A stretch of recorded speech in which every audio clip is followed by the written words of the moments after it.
Okay, hi everybody. Those lights are bright. So I'm supposed to be moderating this, but I think it's going to turn into a little bit more of a conversation because I think there's two things that tend to come up whenever you talk about the woke right. Number one is a feeling of confusion. Where did this come from? How is this here? What are we going to do about it? And number two, fear. How big is this thing? What's really happening? And I think between the two of these people over here, we're going to have quite a lot of knowledge on that. So let's start with that. Where does this come from? Let me start. So I think one of the biggest things is Meira said, as we were talking just over there, something popped in my head. We seen what just happened with the primaries. So I think that there's a little bit of comfort of understanding that people that have this very fringe ideology is much more bigger on the internet than it actually is in real life. It's not showing up as much as we're seeing it in real life. It's a real thing. The problem is the trajectory of where it's going. What's going to happen to the next generation as time goes if they continue to have the ability to push these things out on the internet, and the more and more that the kids are gravitating towards it. It's really with the youth is where we have the bigger issue. But one of the things that we do know, and this is one of the things that comfort me, was that, when you're in your youth, a lot of times, you hop on to whatever is rebellious at the time, Could be even rap music, right? So whatever it is at the time, that's the rebellious thing. When people get up, they get older, they mature a little bit more. So we kind of be counting on that. But I think one of the biggest things right now is really understanding that the climate and most of what's going on is online. And most of the people's world and reality is in real life is not always exactly the way that we see things. So that's my thoughts. Shabbos, I feel like you've never listened to rap music in your life, but... No, only Jewish music for me, Hava Nagila in the car. I would say a couple of things. I think that's true in a general sense, that the online world does not reflect real life. The problem is we have a quality over quantity problem, meaning that every single member of Congress in the United States has a Twitter account, and when they are judging the efficacy or the popularity of a piece of legislation, they are going to Twitter. So it's true, a significant share of the American people are not on social media, but a significant population of the American people, or in particular members of Congress and members of the political class, are on social media. And again, I think it's true that within conservatism, we're not really seeing these people getting elected. So Thomas Massie, for example, was defeated. Casey Putsch was defeated. James Fishback will be defeated. But you are seeing the Democratic Party continuing this focus on wokeism, which is why you have Chris Robb of Philadelphia, who believed that the Bondi Beach massacre was a Zionist hoax. He won his primary. He will be the next congressman from Philadelphia. It's the reason you have Graham Plattner of Berlin. He will be the next senator from Maine. And we are seeing that the wokeism of the Democratic Party is now mainstream. The number one, the top choice amongst the Democrats for the presidential nominee in 2028 is I don't know, and following I don't know is Alexandria Ocasio-Cortez. So it very much has metastasized. Within Republicanism, why it's so concerning is because, admittedly, I'm new to the conservative movement, but we very much believe in facts over feelings, which is what Ben always says. The problem with the woke right is you can have any argument you want on a college campus. Israel is a very good example of it. And they literally do not care about the quality of your argument, because instead what they care about is that you're a Jew and you have immutable external characteristics that you literally have no control over. That's what they care about. That's why we call them the woke right, because they've adopted the absolute worst tactics of the left. So when I go on college campuses, when I do debates, when I do Piers Morgan or whatever, it's irrelevant to things that I'm saying, because as Anna Kasparyan once told me, and I quote, I get you're Jewish, so you feel you have to say these things. And that's what makes this movement so dangerous, because we come from the perspective of facts can change us. I was a liberal, then I was persuaded by facts and logic and rationale. We have a significant share of the American electorate who actually don't care about those facts, who don't care about that logic, data, and rationale. They just care about the emotions.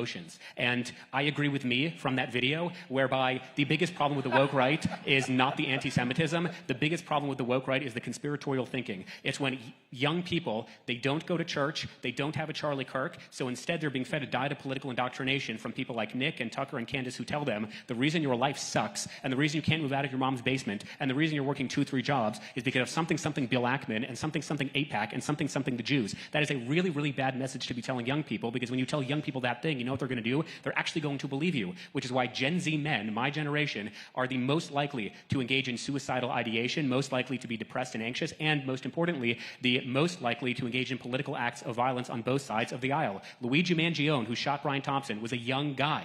Tyler Robinson, who shot Charlie Kirk, was a young guy. You are going to see more and more of these things so long as young men in America don't have good role models. I think we all learned more in 3 minutes than in our entire high school education, so thank you, Shabbos.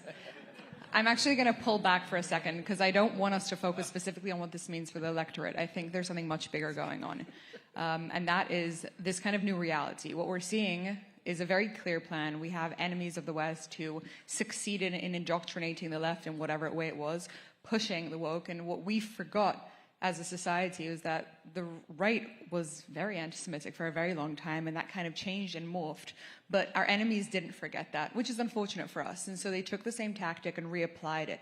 And we're seeing this over and over and over again. Bad faith actors in the left and bad faith actors now on the right.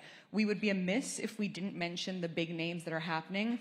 I actually don't want to say their specific names. We don't need to give them a publicity. You all know what we're talking about. But the phenomena that we're seeing with them is a very specific one. It's people who sell their souls for more attention and who have come up with a rage-baiting strategy.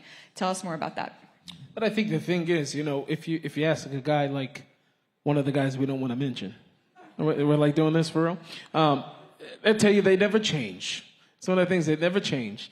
And I think that that's actually true. They never change. They're so used to changing, it's as if you never change. And so I think it's very, very true. Some people are opportunists, right? So they're looking at it as opportunity. Other people who may be influenced by, foreign countries and interference, all these other things. I think, however, though, this is my thing. This is why I keep coming back to this whole point. I was very happy that we spoke about that earlier, is that what I really am banking on as things continue to go on, as you start looking like, he mentioned now what just happened in Colombia, what's happening in all these other countries. I think that this influence and wave of common sense is trying to make its way. Like, Starmer, he had some common sense. He resigned, right? I don't know what's going to happen after him. I think common sense is starting to spread, and I think that the more and more that you combat these things with life, because here's my thing. You and I both, we've been talking about this, all of us, we've been talking about this a lot. After a while, if you just let them keep talking, if you let them keep talking, then they start to show how stupid they are. You start to show how much everything is all about conspiracy, and then they get themselves in this rabbit hole to this place where it no longer makes any more sense. And so I think that, like I said, the future, honestly, I don't mean to sound so PBD, but I think it's bright. I honestly believe that because if you've looked at the history of Klal Yisrael, if you look at the history of the Jewish people, are we really seeing something new that we haven't seen before? Are any of these guys bigger than anything that we haven't ever faced before? I don't think so. And so one of the things is that when you can understand that it's the story to some degree has already been written in a certain sense, so that you know that you've already won. Doesn't mean that we don't deal with the issues. Doesn't mean that we don't speak about it. Doesn't mean that we don't combat it, because we're all combating it. But at the end of the day, if we're going to set up here and say that this is going to be the thing to end this, I think we all be foolish by saying that. I don't think it. It's funny you should mention religion, because it's interesting that all three of us are Orthodox Jews, and I think that says something. I think it says something about the faith that allows you to combat something that feels unbelievably evil and almost like it doesn't have hope. When you know the end of the story, then you're better off being on the right side of it than trying to debate if you're going to get there.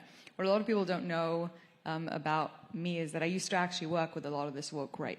I used to work at Rumble, which is a free speech platform, and I was one of the only Israelis there. And I saw this happening way before October 7th. Everybody always used to come to me and say, why are you working at Rumble? Like, there are Nazis on that platform. And I would say, well, it's funny you should say that, because one day people are going to call us Nazis, and we better hope there's a place that we can speak freely. And I can't believe how right I proved to be. But let's talk about the surprise for a second, because I think this kind of came out of left field, and I think if we can learn what happened to surprise us with the woke right, we might have a chance of actually understanding what's going down and being able to preempt it in the long term. Shabbos, any thoughts? Well, I do want to mention names, and kids, please cover your ears, but Candace Owens is a psychopathic, pathological liar, demon-possessed bitch who has the intellectual capabilities of a folding chair, and it's not difficult to call that out. It's not difficult to call that out because she has made demonstrably false statements against me. She has made demonstrably false statements against my colleague Xavier. She's made demonstrably false statements against my CEO, Marissa Streit, demonstrably false statements against Dennis Prager and Ben Shapiro, and most damning of all, Charlie Kirk. And to pretend that the woke right have any ideological legitimacy is nonsense. And if you want to be president in 2028 and you're also winking and nodding at this terminally online, mentally challenged base, then you have no business being in the Oval Office. And let's stop pretending otherwise. Hear, hear. And I do want to piggyback, though, on an important point you made, which is Charlie Kirk taught me that the best way to, in fact, the only way to combat bad ideas is with better ideas. It's not with censorship. And I actually was very vocal. I think Shickley did the wrong thing when he banned Tyler Oliveira for coming to Israel. I literally asked President Herzog yesterday about bringing Nick Fuentes into Israel. Nick Fuentes has attacked me left and right, and FDR said in 1932, "Judge me by my enemies." I'm very glad that Nick Fuentes has attacked me left and right. I take that as a badge of honor. And complimented. And complimented, yes. He said I'm very smart, which is a bit of a backhanded compliment. But bring him here. And in fact, I got into a lot of trouble because I was meant to debate Cenk Uygur. He was banned from the United Kingdom. And I went on Piers' show and I said, Cenk, it was wrong for you to have been banned because the only way you combat bad ideas is with better ideas. And we are already seen as individuals and as a movement that silences free speech, which A, isn't true, but B, the biggest threat to free speech, particularly on American campuses, are the Palestinians who anytime they have a speaker they do not like will throw rocks through the dorm window, will create homeless shelters on campus, will tell Jewish students to get off campus. Jews aren't doing those things, but the far left and the Palestinian caucus are in fact doing those things. And we have to call it out and stop being scared that we're going to ruin political constituencies and political demographics. I don't want to be part of a party and I don't want to be part of a movement of morons. Forget about the fact that they're anti-Semites. Anti-Semitism is a manifestation of a much greater societal ill. And that manifestation is young people, again, being fed a diet of stupidity, that the reason their life is terrible is because of the shadowy, undefined cabal of elites that you'll never be able to identify, you'll never be able to name, and you'll never be able to combat. That is a terrible way of living your life. I mean, we just need more time just for the applause, but I think J.K. Rowling, you know, the notorious left-winger, she said something in Harry Potter, which was fear of the name creates fear of the thing itself. And I think about that often. I think our fear of this ridiculous, almost, can I say retarded? I'm from London. It's okay. Well, I call Candace Owens a bitch, so you're fine. Okay. I hope they clip you. I don't use that type of language. Okay. Well, I do. I think this movement of people are self-imploding. It's actually unbelievable to see, and they're doing all the work for us. And I think the fear has now become a little unfounded. Yes, anti-Semitism is growing. We're not doing well. We have a lot of work to do. But this movement of people who, like the woke left, have just exposed themselves for this unbelievable idiocy, and their lack of inability to have consistent is not where we should be focusing. Yes, it's new. Yes, it's scary. Yes, it's an indicator of a bigger problem, but it shouldn't be our top focus. Do you guys have any last things you want to add? I do have a last thing, and it actually is incredibly tangential and has nothing to do with what we were talking about, but you're all very influential and important people, so it's very important that you hear this message. I went to Harvard not to sue them. Fun fact. I went to Harvard to study the Holocaust. That's why I'm depressed all the time, and in fact, tomorrow I will be in Auschwitz. That was a joke. I literally will be there. That's not a euphemism for Harvard. I will literally be in Auschwitz. The worst job to have in Auschwitz-Birkenau was a job called the Sonderkommando. The Sonderkommando were in charge of ensuring that the newly arrived inmates were processed. Processed means within 24 to 48 hours, they were a pile of ash. 90% of all arrivals within Auschwitz were, in fact, piles of ash within 24 to 48 hours. Towards the end of the war, in the spring of 1944, when Hungarian Jews were being deported, the Sonderkommando, who, again, told the Jews, remember where you hang up your shoes, remember where you hang up your shirts, because you'll be reunited with it after a shower. They realized they had to take a final stand because they very much thought that all of European Jewry was ending. And so they actually staged a revolt. They were able to smuggle in ammunitions from the women's camp by a woman named Rosa Roberta. They were able to kill 3 SS guards. They blew up Crematoria 4, which ceased to function as a crematoria for the duration of the war. 80 of them were able to escape, including 20 who actually survived the war. It was the most successful revolt in Auschwitz's history. Does anyone know the date of the Auschwitz Sonderkommando revolt? It was October 7th. October 7th, 1944, was the day in which the Jewish people stopped being defined by their ideological adversaries, and October 7th, 2023 must be remembered for the exact same reason.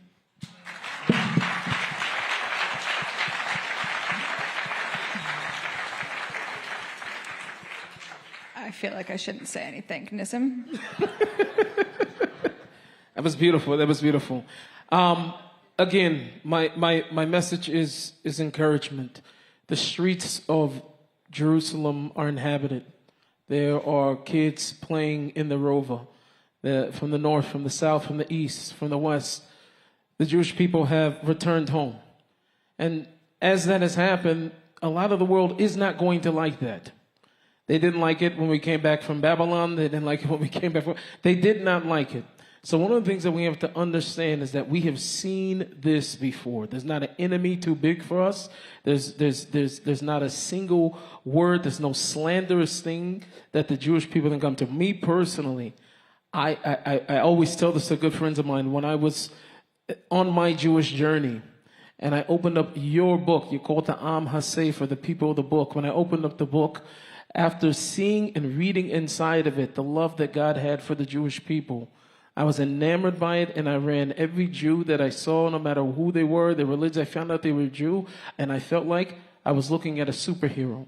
If we can realize the power and the gift that God has given us to be called by His in the precious and beautiful land that God has given us, and the guarantee that ultimately all of those who come up against Jerusalem will be destroyed. So, Thank you, guys. Thank you. thank you so much.